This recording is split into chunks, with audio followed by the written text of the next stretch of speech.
Hello everyone, welcome back to TechTube, and in today's video I'm gonna show you how to connect Spotify to Discord. So to get started, make sure you have installed Discord app on your device.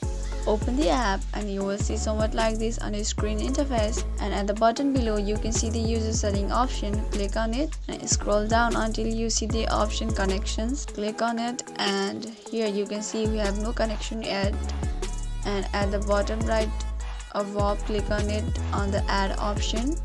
Once you click on it, scroll down and search for the Spotify. Once you search it, you will be taken to a website of Spotify and fill the details as asked. You click on login and you will be successfully able to connect Spotify to Discord. So this is how easily you can do that. If you found the video to be helpful, go ahead and subscribe to our channel and also press the notification bell so that you'll never miss another upcoming upload from us. I'll see you again in next video. Goodbye till then.